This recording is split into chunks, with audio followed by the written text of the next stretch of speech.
Well, I've only been here a few days, and really, I'm actually playing a lot of W coops on Poker Stars, so that's kind of locks up a lot of my time. But whenever I've had some free time, I've gone out a little bit, and I saw the city, and it's really beautiful, especially the river that separates Buda from Pest. I'm teaching you like you don't know, right? It's really pretty. Really gorgeous buildings, architecture. Very impressed with what I see so far.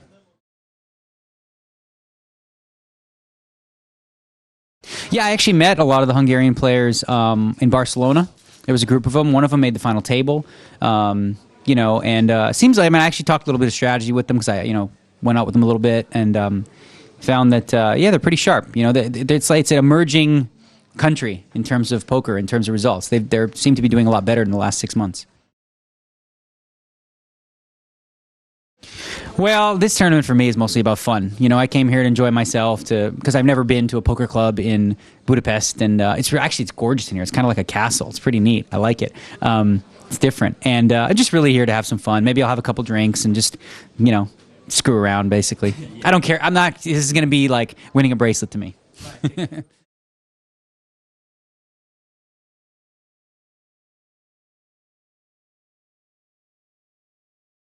Well, yeah, I met her she was friends of some of my friends, the Italian friends, and we met through them, and we started talking and hanging out, and she just seems really sweet, and she is. She's very, very sweet, very kind.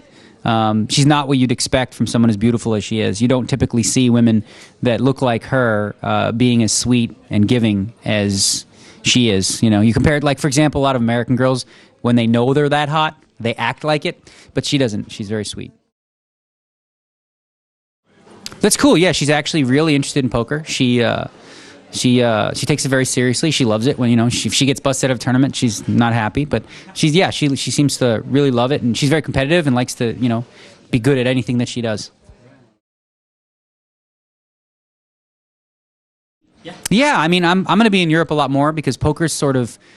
It used to be it's all about Las Vegas, and now because of what's happened with the laws in the United States, I'm going to spend a lot more time in Europe, here, London, Romania, a lot of different places.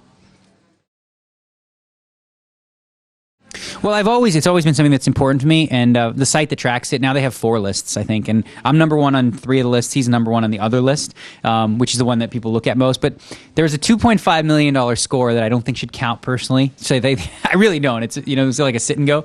But the whole list has changed because in the past, the biggest buy-ins you saw was 10,000, maybe 25, and now, you have $250,000, $100,000 buy-ins, and there's rumor that the World Series coming up is going to be $1 million buy-in. So whoever wins that is going to be the all-time money winner. So it's become, less important because it's, gotten out of hand a little bit in terms of what the buy-ins are.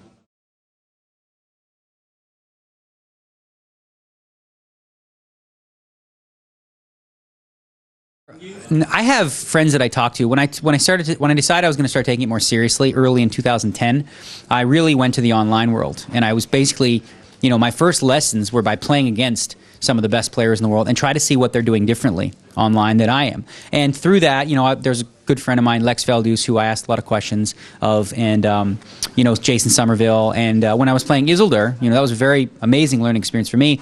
I spoke with Bill Reynolds, Tom Marchese, and Rich Lindaker, who's Nutsino online. And those guys are some of the best. They give you some of the best advice you can. And really, a lot of it is just the technical side of the game, because when you play live poker, it's less about the fundamentals. It's more about, okay, well, I know he doesn't have it, so I can, play a hand differently. But online, you don't have that, so you really just have to make sure that I had a lot of leaks in my game that I was looking to plug, and with their help, as well as just me putting the time in, because for a couple of years, I didn't really play seriously.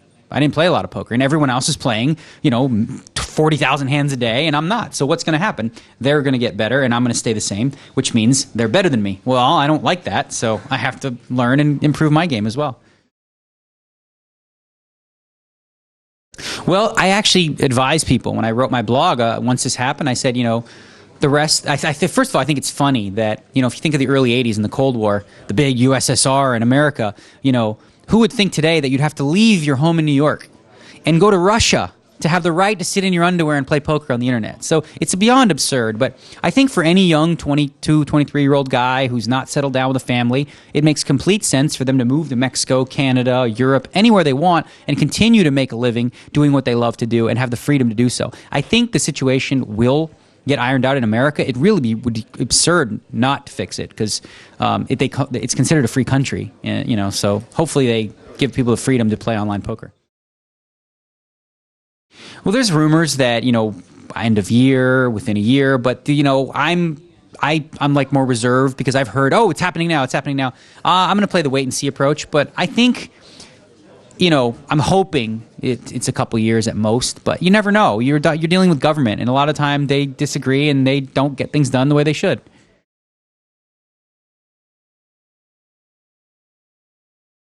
Well, I'm pessimistic, you know, as in terms of the situation. I feel that the mistake they made was they didn't hire people to run a company the proper way. They were led by idiots.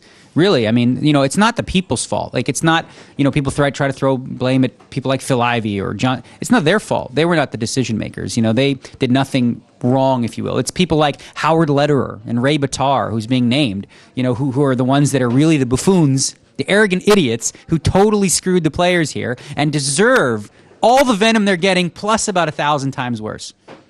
How's that for honest?